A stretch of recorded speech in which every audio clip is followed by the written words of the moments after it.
Salam, puji nama Tuhan. Hari ini kita bicara tentang kuasa.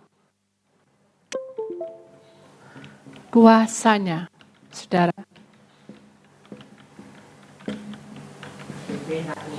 Kalau kita bicara tentang kuasanya, maka kita akan melihat bahwa karya Tuhan itu tidak bisa dihitung dengan jari atau dihitung dengan kebesaran yang kita lihat, baik itu gunung, baik itu lembah, baik itu lautan, baik itu sesuatu pemandangan yang indah, bahkan uang pun tidak bisa menyamai tentang cinta kasih Tuhan. Kalau kita melihat kuasanya, maka kuasa Tuhan itu luar biasa di tengah-tengah kita. Dan kita tahu bahwa rancangan Tuhan yang diberikan kepada kita itu sangat sempurna adanya. Karena Dia adalah yang empunya kerajaan surga. Dan kita tahu apa yang kita lalui dalam dunia ini. Banyak hal yang terjadi, saudara. Di dalam dunia ini, saudara, dunia yang ada adalah bayang-bayang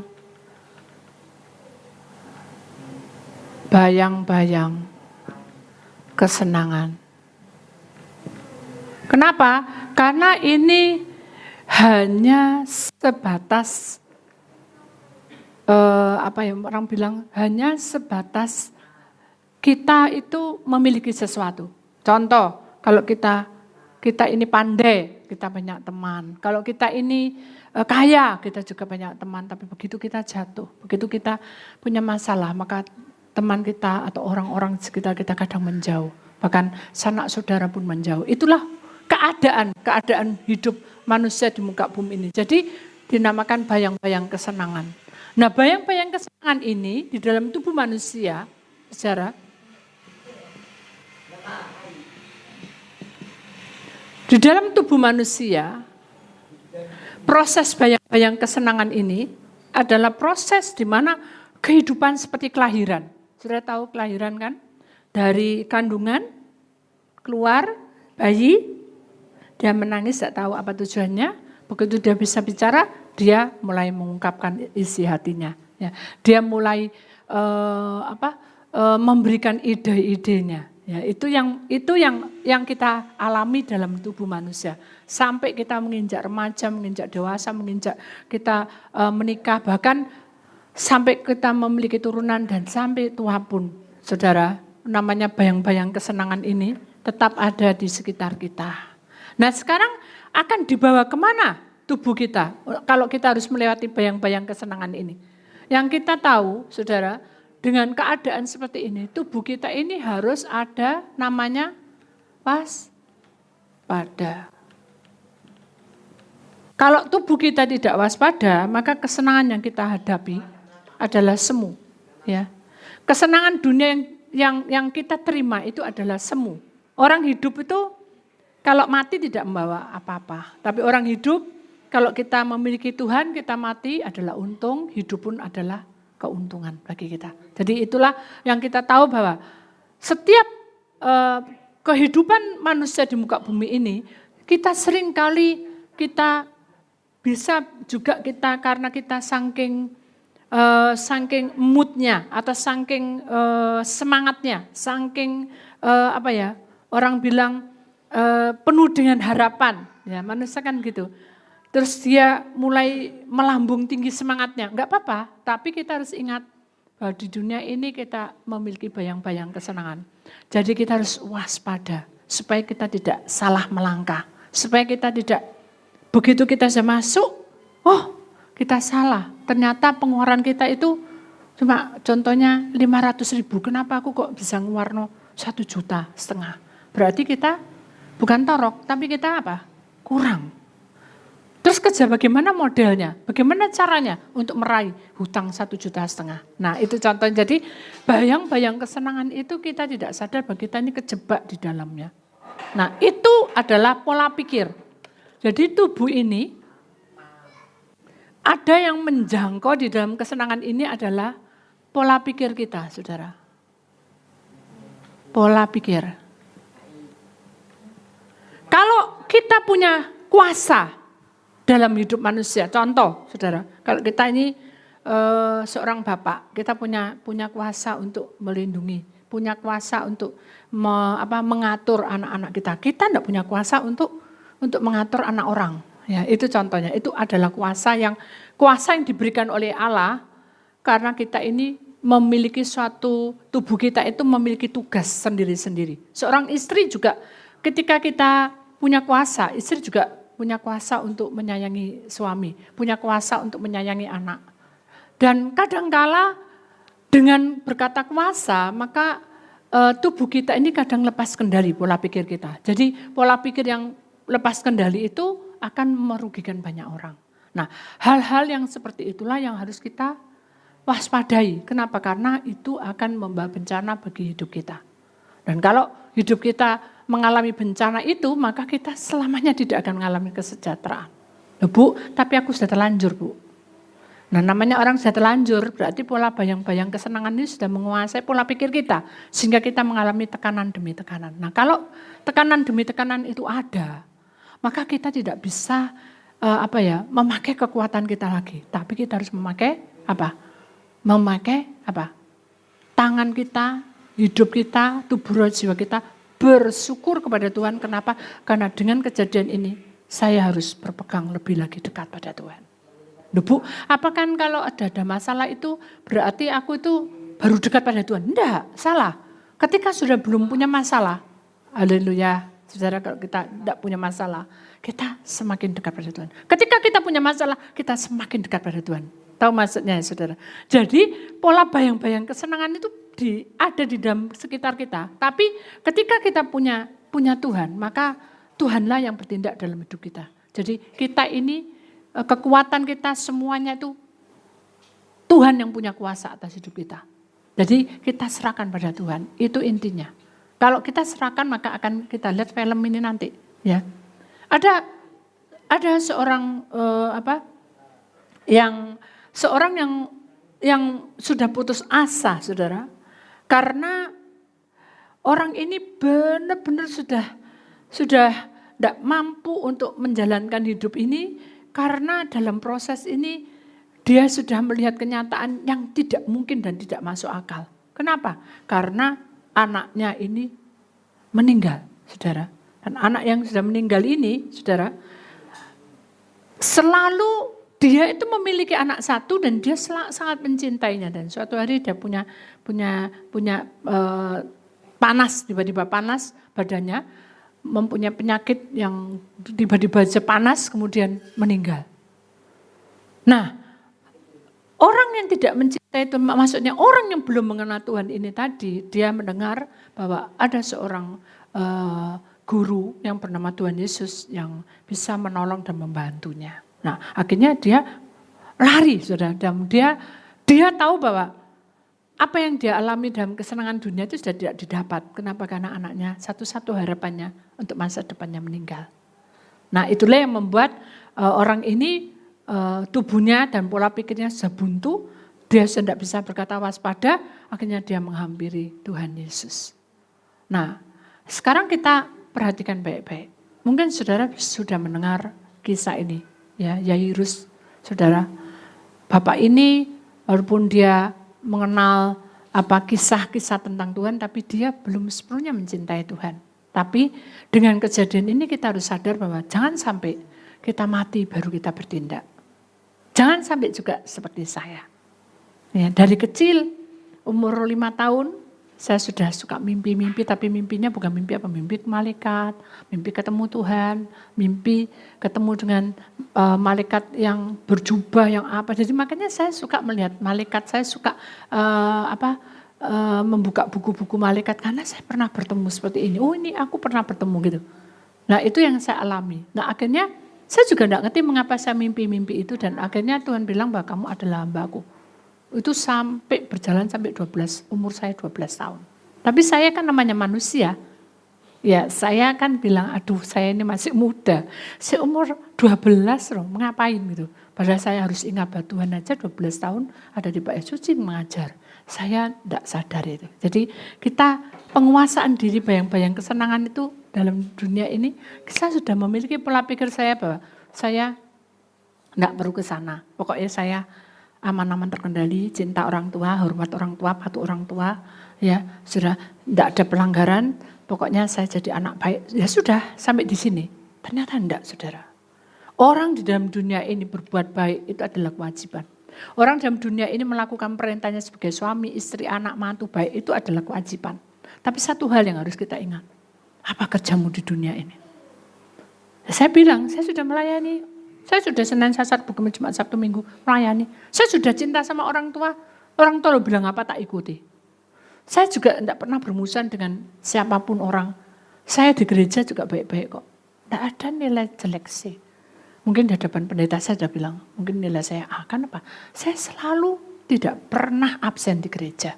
Tapi bukan berarti bayang-bayang kesenangan ini tidak menjadi bagian saya. Menjadi bagian saya. Buktinya apa? Saya sudah sampai di sini Tuhan. Saya mengambil sikap saya sampai di sini. Tidak perlu jadi hamba Tuhan.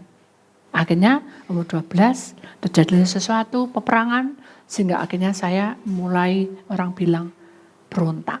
Nah ini saudara. Kalau kita memiliki bayang-bayang kesenangan. Pemberontakan di dalam pola pikir kita. Yang waspada ini tidak ada lagi. Akhirnya saya bilang. Ya wis karena sama aja mengikut Tuhan dan dengan tidak mengikut Tuhan, aku tak kerja. Akhirnya saya umur 12 sudah kerja, saudara. Banting tulang, dan saya betul-betul menjadi anak pertama yang membiayai semua pekerjaan. Bukan pekerjaan Tuhan, tapi waktu itu kan saya bekerja. Saya bekerja untuk melayani, bekerja tapi ya bekerja untuk buat lumpia, ya bikin sendiri saudara, bukan kerja-kerja ikut orang. Nah itu awal mulanya, saya mengandalkan pribadi saya karena saya kuat. Kesenangan saya miliki, dapat uang saya miliki. Akhirnya terus naik. Mama melihat saya begitu senangnya. Dan akhirnya dia berkata, Mi, kamu harus pergi dan les kue. Waduh mah, uang dari mana? Enggak apa-apa. Bekal mama, simpenan mama dibeliin sama saya, dikasih. Nih, kamu les kue. Dengan berbekal itulah dia menangis, saya juga karena saya orangnya enggak tega lihat orang nangis. Hanya saya les kue. Terus hanya jadilah guru, tapi guru les kue. Saya terkenal di Surabaya waktu itu. Tahu tahun berapa? Tidak tak iling-iling sudah. Tapi kesenangan ini, bayang-bayang kesenangan tetap bersama saya. Pola pikir saya tidak melanggar, tapi waspada saya berkurang. Lewat apa? Saya kerja pagi siang malam, pagi siang malam. Benar. Saya tidak kekurangan suatu apapun. Keluarga saya tidak kekurangan suatu apapun. Kalau dulu kekurangan. Begitu saya sudah bekerja giat, saya tidak kekurangan suatu apapun. Tapi begitu iblis bekerja. Hari ini, seperti Ayub. Benar tak? Ini titik hambamu. Itu setia pada kamu. Tak buat kamu sakit. Izin sama Tuhan. Boleh? Tuhan bilang apa? Karena Tuhan tahu kedalaman hati kita. Hanya inilah yang ku tahu. Gitu. Dia tahu kedalaman hati kita. Dia tahu ukuran kesetiaan kita. Ya wis, silakan setan. Benar sudah. Begitu saya kena panas mendadak. Seperti orang yang umur 12 tahun ini. Panas saudara. Meletek rasanya. Bawa ke rumah sakit. Karena saya ada seperti kayak tegang-tegang gitu saudara. Tapi belum step. Karena saya tahu bahwa adik-adik saya itu step semua. Adik saya yang kecil, adik tengah. Cuma adik nomor 2 enggak. Adik yang kecil sama tengah itu saya yang nangani stepnya. Jadi saya tahu bahwa kalau panas enggak boleh step. Jadi saya tahan, saya berserah. Tapi tetap panas. Hanya bawa rumah sakit. Bawa rumah sakit dicek. Ini enggak ada temukan apa-apa. Iblis datang lagi sama Tuhan. Hei Tuhan, dia kok sih tetap sembahyang Tuhan. Coba tak buat dia sekarat. Tahu sekarat? Koma. Tak buat adik koma. Tuhan melihat ukuran kita setia. Kalau ukuran kita segini, setan mencoba cuma sedikit. Tuhan izinkan. Kalau ukuran kita segini, setan ngangkat segini, tidak akan diizinkan. Kekuatan, semua percobaan yang kamu alami tidak akan melebihi dari kekuatan. Itu imani saudara. Jangan saudara putus asa. Akhirnya, ya silakan. Datang sungguh saudara. Blong, kok saya di bawah orang tinggi besar lah itu kan saya bilang. Saya baru tahu namanya genderuwo dan bebek gombel. Tuh, mah, ini saya dibawa, Mimi dibawa Pergi ke orang tinggi besar, siapa ini mah? Loh. Ya nak ya, dipersi. Panas sudah 45. Orang sehat berapa? 36 ya. Ini 45. Wes, enggak karu-karuan saya. Waduh ini. Loh, kok saya digendong? Itu saya sudah pengalaman saya. Loh, saya diruru-ruru mah. Kok serem ya mah? Saya teriak-teriak gitu. Loh, mah. Begitu diruru. Itu, saya pernah saksi itu. Begitu dia puas mempermainkan kita diruru-ruru, kita juga seperti itu. Ketika kita melanggar, dia meninabobokan kita.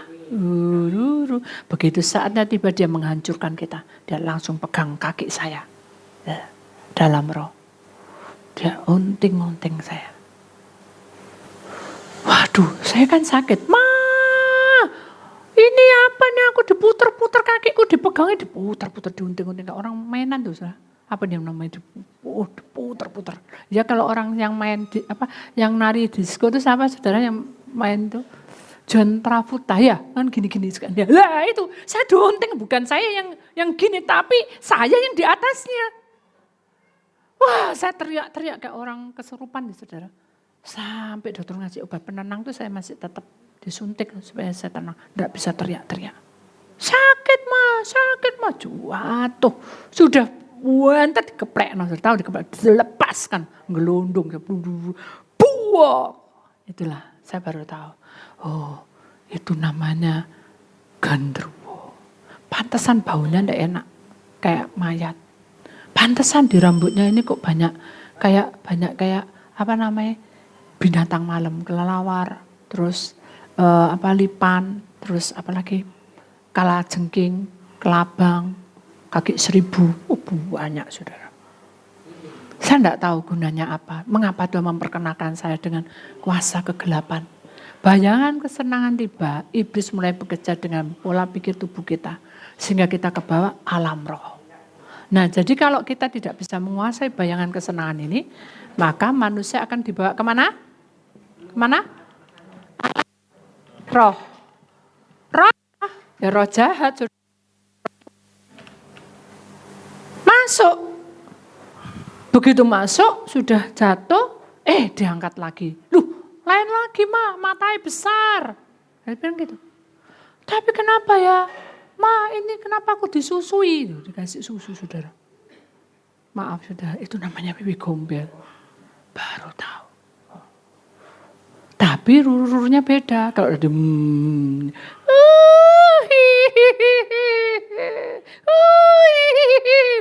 saya ngeri.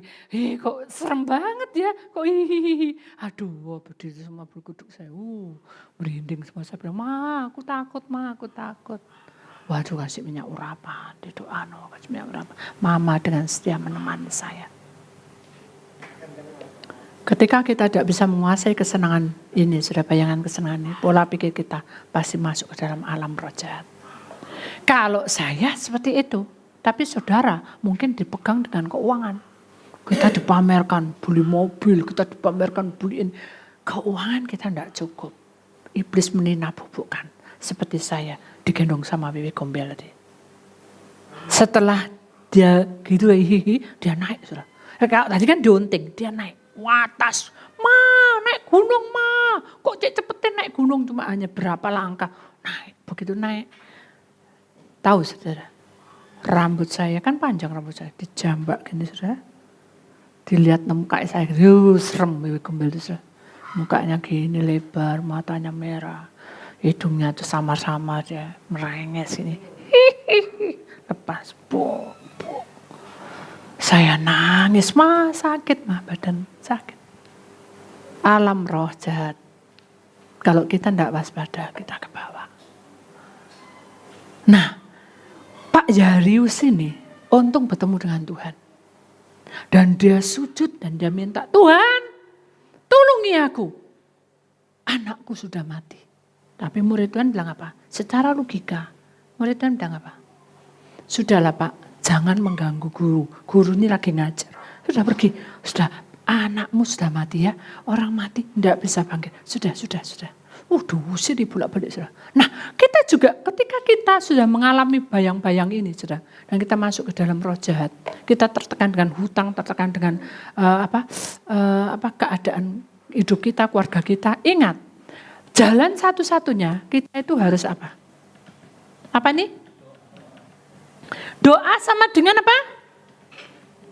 Datang pada Tuhan. Dia tuh kayak seperti Jarius tadi. Datang dia tidak peduli. Percuma utangmu banyak. Tidak mungkin kamu masuk penjara. Utangmu banyak. Biar kata orang apa. Tapi saya mau mencintai Tuhan. Saya mau datang. Sujud menyembah Tuhan dan berdoa. Alangkah baiknya kalau enggak sampai seperti terjadi sesuatu. Kesalahan tadi. Jangan sampai kita terjadi seperti saya. Begitu saya kena gitu baru bertobat. Ingat. Datang doa, datang pada Tuhan. Ini tubuh kita harus datang. Kalau di doa no ya apa Bu? Ya di doa no ayem. Tadi mau bunuh diri, aku mau bunuh diri gitu kan? Ada orang gitu. Doa no ayem dah seneng ketawa-ketawa. Sudah 1 hari, 2 hari, 3 hari karena dia tidak berdoa, tidak mengandalkan Tuhan lagi. Ya masuk lagi bunuh diri, betul enggak? Ketika kita betul-betul mau datang dan berdoa, didoakan, saudara, datanglah doa sendiri secara pribadi pada Tuhan. Jangan menunggu hamba Tuhan lagi. Sudah doa no tenang, doa sendiri. Minta pimpinan Tuhan, minta kuasa Tuhan, minta kuasanya ini loh bekerja, saudara. Menghancurkan, menghalau semua roh jahat dan membuang semua kesenangan dunia. Pak Jarius gitu, begitu dia datang, akhirnya hati Tuhan tidak tega. Biarkan, sini, kemari Pak. Tidak boleh tuh. Muridnya pura-pura enggak denger no. Nah sama seperti saya tau. Kamu nih hambaku pura-pura enggak denger no. Tapi Tuhan mendatanginya. Begitu Tuhan datang langsung dia jatuh tersungkur. Dia mencium kaki Tuhan dan berkata, tolong aku. Ya Guru, selamatkan nyawa anakku. Semua tertawa. Orang ini sudah gila. Masa orang sudah mati anaknya kok disuruh nyembuh no, disuruh nyelamat no. Semua bilang gini-gini. Tapi Jarius tetap sujud dan berdoa. Tak serano anakku ke dalam tanganmu. Aku tidak tahu kelanjutannya. Langsung Tuhan memeluk bapak itu dan berkata, jangan takut. Ingat, jangan takut. Anakmu hidup. Nah saudara, suatu perkataan yang tidak masuk akal, betul enggak? Sama pada waktu kita ngalami itu. Pada waktu dokter berkata, sudah Bu, Ibu datang ke kantor.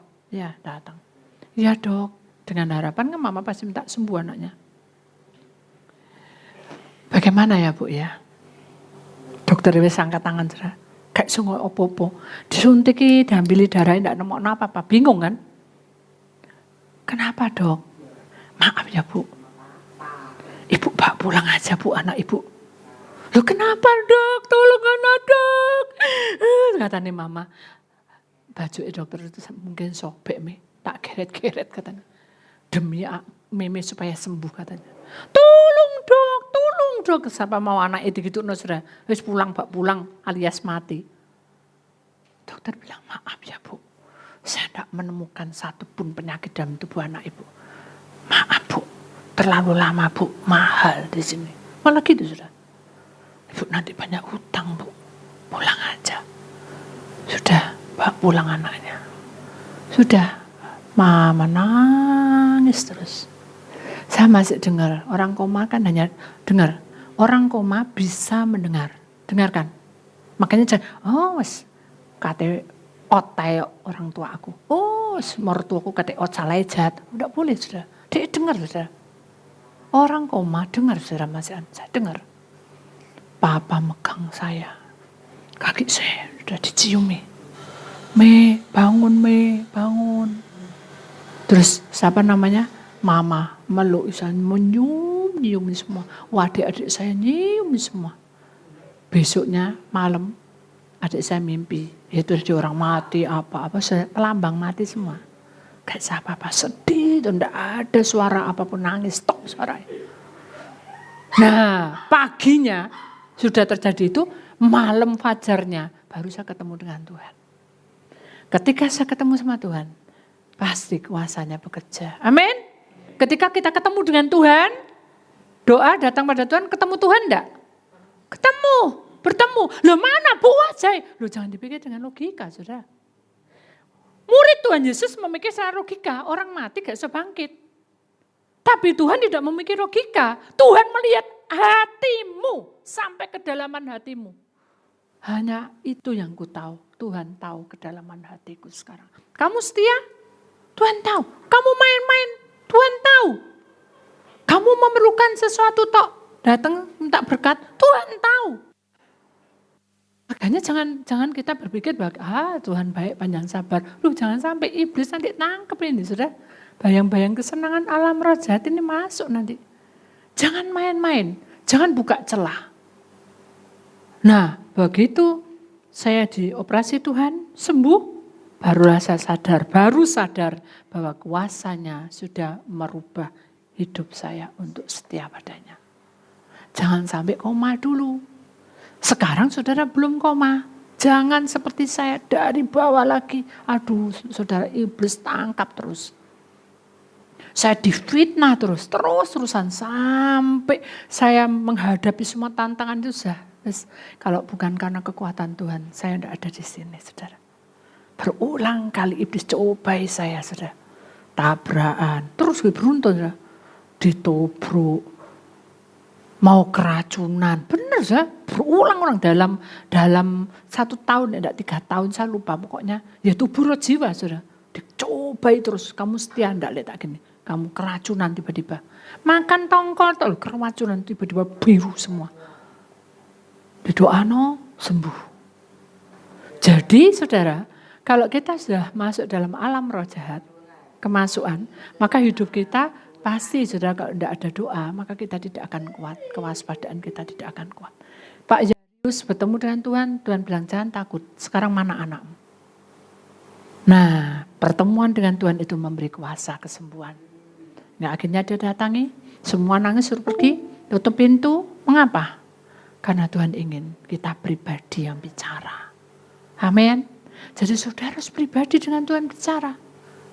Akhirnya anak itu tadi yang mati, tadi yang sudah membiru jadi mayat tuh, didatangi, hei anak, bangkitlah kamu. Belum waktunya kamu, bangunlah kamu dari tidur. Bangun saudara. Amin. Beri kuasa Tuhan itu bekerja di tengah-tengah kita. Beri kesempatan kuasa itu bekerja. Amin. Hingga akhirnya anak ini betul-betul sembuh dan kuasa Tuhan bekerja dalam keluarga itu. Amin. Beri kemuliaan dari Tuhan saudara. Tuhan besar kuasanya. Dia berkuasa atas hidup kita. Sebelum saya lanjutkan, saudara akan melihat filmnya dulu karena kita tahu bahwa dengan film ini kita sadar bahwa kita itu tidak ada artinya apa-apa. Kenapa? Karena Tuhan adalah empunya kehidupan ini.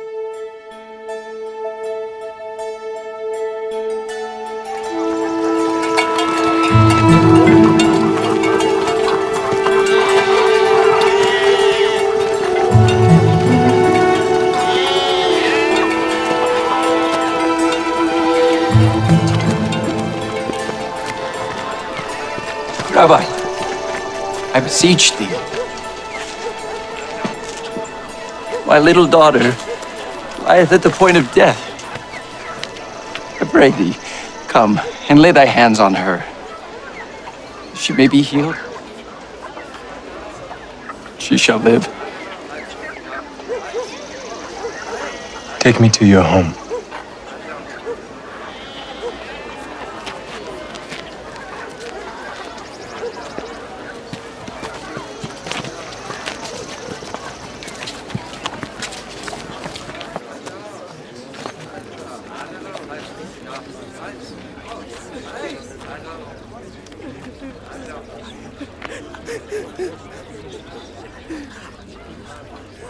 Why make ye this ado and weep?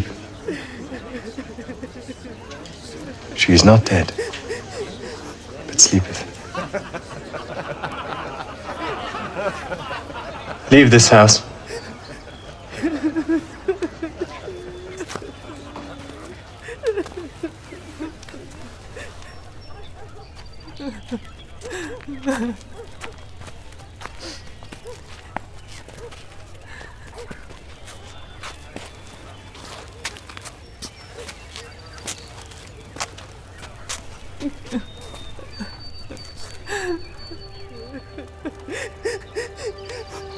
Talitha Kumai.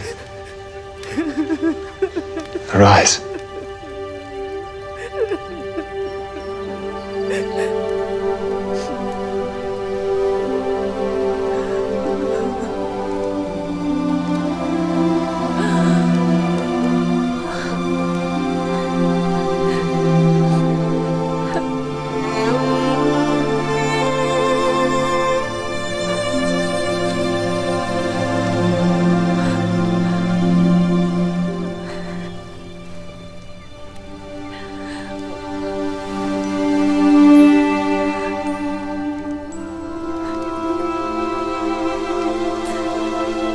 Tell no man what was done in this house this day. Let her be given something to eat.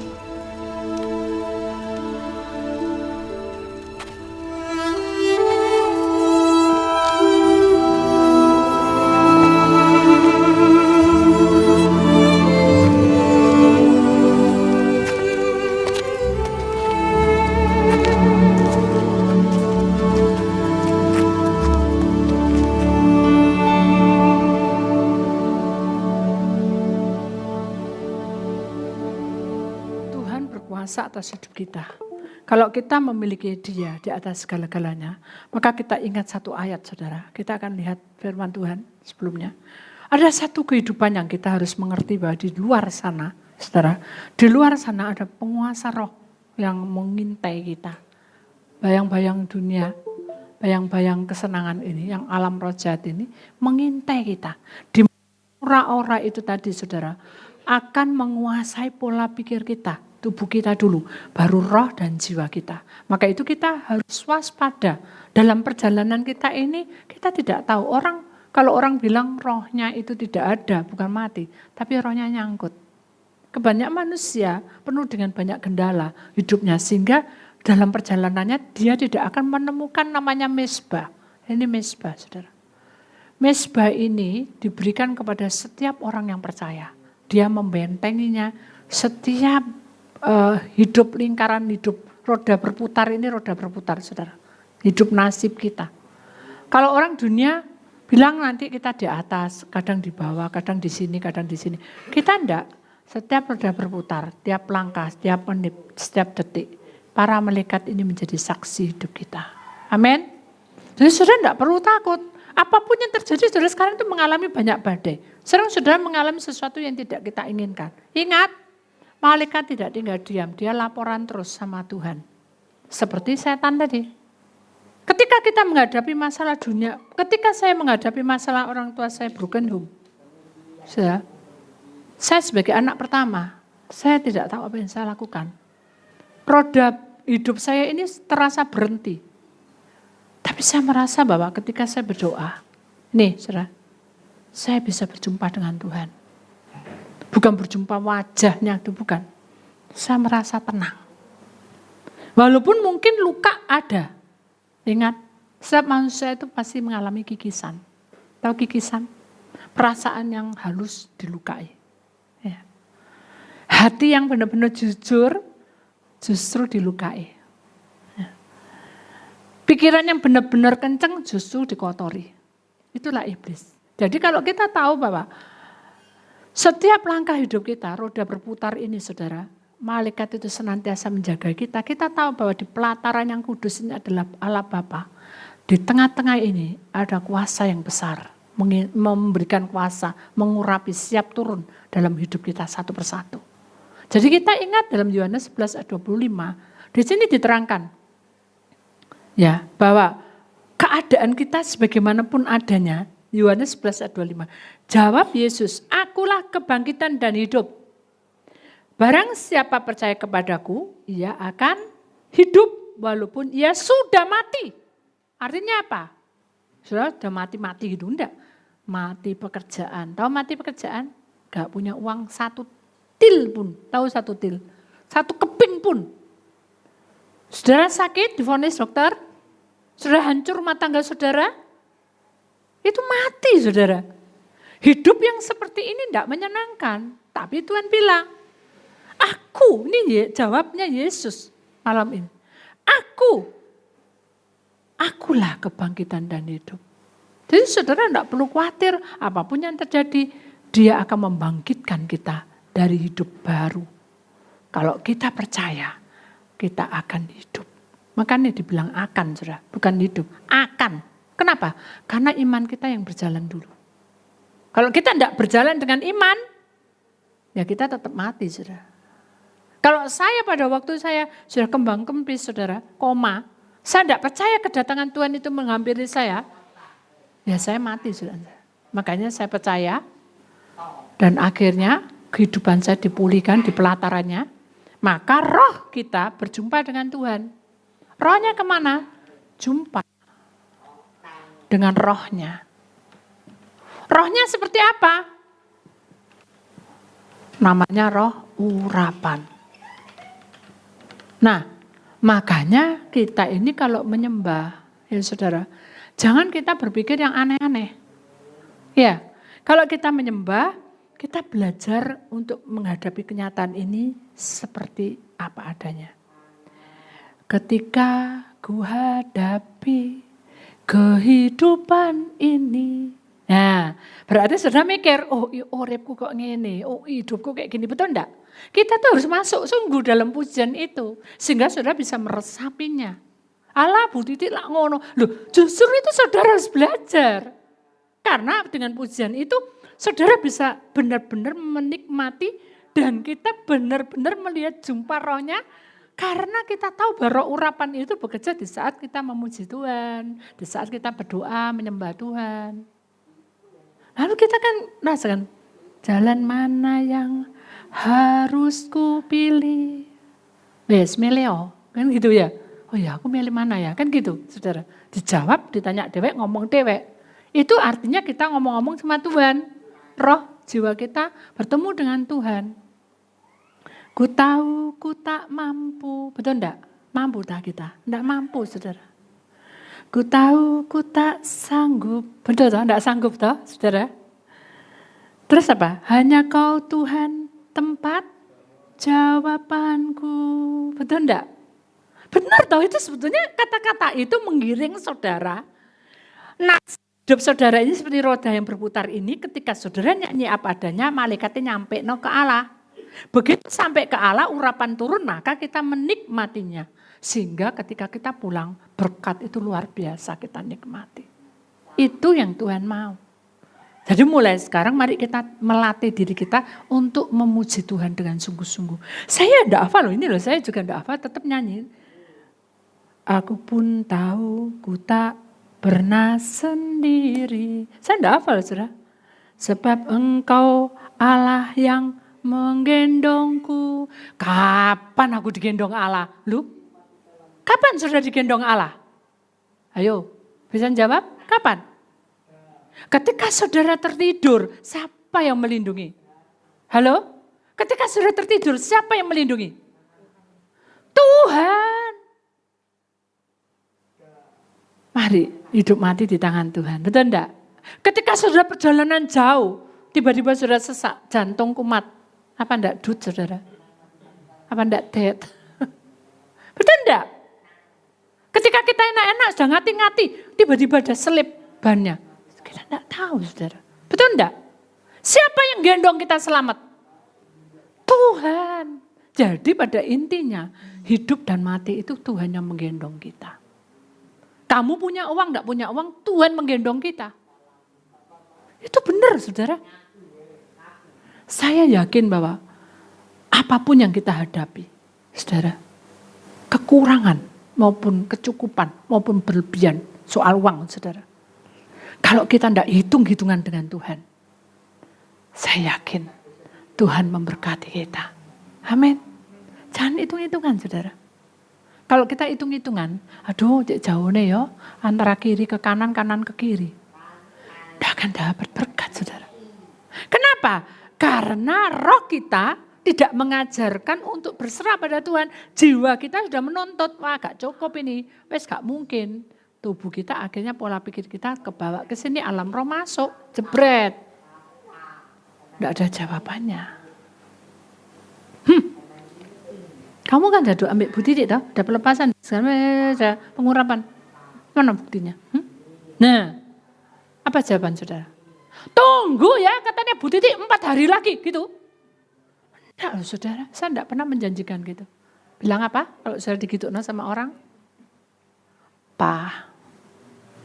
Tuhan yang berkehendak. Ya selak mati ngadek mah, dewek mah. Utang kita Siapa yang membuat pelanggaran? Halo? Kita kan? Mari kita belajar menanggung. Tuhan, aku enggak kuat. Kayak orang penjahat itu loh. Tahu penjahat? Yang sebelah kiri kanan tuh. Dosa kan dia. Membunuh, merampok. Dia tahu ini pelanggaran buat dia. Satu nih, enggak terima. Kalau kamu benar-benar anak Allah. Pada salib itu. Ayo bukti no. Mana malaikatmu, mana Allahmu. Gitu saudara. Nah itu seperti kita. Begitu kita punya masalah, kita keluar-keluar. Aduh Tuhan, aduh Bu Titik gak mempan. Loh saya bukan dukun saudara. Saya sama dengan saudara, saya hanya mendoakan. Untuk kelanjutannya adalah iman saudara. Betul enggak? Yang Tuhan mau itu seperti itu. Supaya kita berjumpa dengan rohnya, kuasanya. Berjumpa dengan Tuhan di altar ini yang kudus ini. Kita harus ke sini saudara. Jangan kita, wah iki bagiannya Andre, iki bagiannya iki. Jangan kita bilang bagian-bagian. Kalau kita sudah menyembah, ayo kita sembah dia. Sudah sembah dia. Apapun yang kamu lakukan untuk menyembah, Tuhan tidak pernah berhutang. Amin. Tuhan tidak pernah berhutang, saudara. Saya sudah membuktikan, Tuhan tidak pernah berhutang. Beberapa hari yang lalu, jujur, keuangan saya keluar terus. Banyak sekali. Tapi saya mau apa? Saya hanya menangis. Tapi saya menangis mau minta apa? Tidak bisa. Saya hanya bilang Tuhan, aku ingin memuliakan Engkau. Sepanjang hari saya memuliakan Tuhan. Bukan berarti saya nyanyi, menyembah, memuji, berkat turun gitu. Malah banyak hal yang terjadi. Yang membuat saya kaget, yang membuat saya tidak siap. Banyak hal yang aneh-aneh terjadi dalam kehidupan saya. Tapi saya bilang Tuhan, tak serah no. Saya tidak menuntut siapapun. Saya tahu bahwa ini adalah peperangan saya secara pribadi. Akhirnya, sudah tahu. Semuanya kembali menjadi indah. Itu perkara yang saya rindukan. Semuanya kembali. Bukan masa lalu, tapi kembali. Kepada saya yang saya harapkan seperti itu. Hari ini kembali. Saya lega, saudara. Keuangan yang sudah keluar itu, saudara. Saya bilang sama Tuhan, tak buka, saudara. Saya mau berangkat pelayanan, tak buka. Ini keluar. Amplop pertama, amplop kedua keluar. Saya pasrah. Kalau dibilang untung rugi, rugi. Pengeluaran banyak. Tapi kalau saya memakai yang bayang kesenangan, saya bilang rugi tubuh saya. Alam roh nanti mengintai saya. Saya tidak mau. Saya tahu bahwa doa dan memuji, menyembah Tuhan itu adalah perbuatan yang menyenangkan hati Tuhan. Kalau Tuhan sudah bekerja, hei hambaku, ambil tab, ayo aku mau bertemu dengan kamu. Wah senang saya sudah. Masih ngantuk-ngantuk. Saya kalau membuat puisi yang sudah baca itu, nanti KKR yang 700 itu satu puisi itu saya usahakan satu orang satu puisi. Kenapa? Karena saya senang. Ambil tab langsung saya buka tab. Tidak ada meja di sana di tempat tidur saya karena ausin di sebelah saya. Hanya kasur 2 yang terbentang lebar dan saya duduk di situ. Kadang kalau berdiri, aduh, geringgingan. Saya ndeku saudara. Siap. Nah, langsung roh saya keluar. Yuk ikut. Lihat, apa yang kamu lihat? Bunga Tuhan, tulis. Tulis sudah. Di luar, saya melihat pemandangan bunga. Langsung, tulis sudah. Lihat, apa yang kamu lihat? Lihat atasnya. Oh, bulan Tuhan, tulis. Saya melihat bulan yang berwarna kuning keemasan. Langsung saya catat semua. Jadi apa yang Tuhan tunjukin tak catat ya saudara. Kamu turun, lihat itu apa. Oh batu-batu merah, tak tulis. Batu-batu merah saya jumpai. Gitu. Itu Tuhan saudara. Kalau bukan karena Tuhan, siapa yang bisa merangkai segitu banyaknya? Saya benar senang puisi, tapi saya untuk merangkai tidak bisa sama sekali. 2 minggu saya sakit, tak tunggu-tunggu Tuhan bicara, bawaan aku ke puisi. Bawaan aku kemana? Tuhan bilang, istirahat. Tidur. Jadi makan tidur. Makan tidur. Untuk apa? Ternyata begitu sembuh, peperangan dimulai. Nah, bukan peperangan secara roh dengan roh. Peperangan fisik tubuh saya, peperangan dengan hawa nafsu. Dengan hawa yang saya hadapi itu kenyataan itu tidak sama, sudah. Itulah yang membuat saya mau down, saudara. Saya ini kalau saya bukan kekuatan Tuhan, saya pasti nggak bisa menjalaninya. Ini loh, saudara. Bayang-bayang kesenangan ini mengintai setiap hidup nafas kita. Tapi karena Tuhan membangkitkan hidup kita, kita akan hidup bersama Dia. Amin. Kita akan hidup apapun yang terjadi, apapun, bukan nasibmu jelek. Ingat ini nyanyian. Sebab Engkau Allah yang menggendongku, tanganmu membelaiku. Dibelai gini tak saudara? Enggak, tanganku membelaiku bukan dibelai-belai gini. Ikulah suami, istri, pacaran. Itu iya, lek membelaiku adalah ketika kita capek. Kita nyanyi, kita menikmati, kita bisa nangis. Kita bisa merasakan, oh engkau baik. Itu membelai, saudara. Kita disentuh, itu membelai. Saya pernah enggak gitu? Doa tiba-tiba nangis, itu dibelai, saudara. Jadi bukan membelai, sayangku, enak saudara gitu. No. Enggak, itu dibelai itu artinya ketika kita menikmati pujian, kita merasa menangis, kita merasa begitu indahnya, bahagianya meluap-luap. Nah itu dibelai. Di sini katakan, cintamu memuaskanku. Nah kalau Tuhan bertemu, mau enggak saudara berhenti? Saya enggak mau. Terus Tuhan, ketemu aja terus Tuhan. Betul enggak? Ketika kita nyanyi, terus Tuhan terus. Nah, Tuhan bilang, sudah waktunya kembali rohmu. Ya enggak bisa apa-apa kita, kembali roh. Nah seperti itu, jadi kita enggak bisa ngatur Tuhan. Kenapa? Dia berkuasa atas hidup kita. Dia menuntun kita kepada jalan kebenaran dan hidup. Supaya kita sadar, Kau mengangkatku ke tempat yang tinggi. Yaitu tadi altar yang kudus tadi.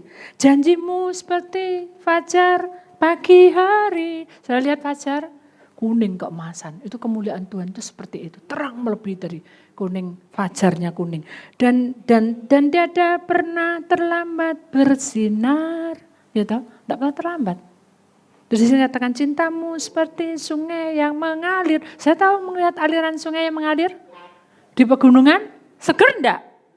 Bunyinya aja menyenangkan, betul enggak? Kalau tentang alam, saudara. Kemudian dikatakan, dan ku tahu betapa dalam kasih-Mu. Itulah saudara, jadi kita sadar bahwa di dalam pelataran ini ada suatu kuasa besar yang melingkupi seluruh keperluan kita, permohonan kita, kerinduan kita ini di sini semua. Tuhan yang menggapai kita. Indah kan? Saudara mau? Kalau mau, lakukan itu dengan sungguh-sungguh. Amin. Jadi mari kita imani. Jangan kita merasa rendah. Oh aku tidak bisa nyanyi. Saya juga tidak bisa nyanyi. Tapi saya belajar untuk mencintai Tuhan lewat pujian. Mari saudara, kita akan bangkit berdiri. Kita panggil rohnya bersama kita. Amin. Supaya kita bertemu dengan urapannya. Masuk dalam kebenarannya. Dan Tuhan Yesus pasti memberkati kita. Dan ingat, jangan fokus pada keraman atau kekuranganmu, jangan terfokus dengan apa yang kamu punya kelemahanmu, tapi kamu punya kuasa Tuhan. Ya, Dia memiliki empunya segala sesuatu. Mari kita imani dengan satu pujian, ketika ku hadapi kehidupan ini, ya, kita imani bahwa Tuhan beserta kita selalu.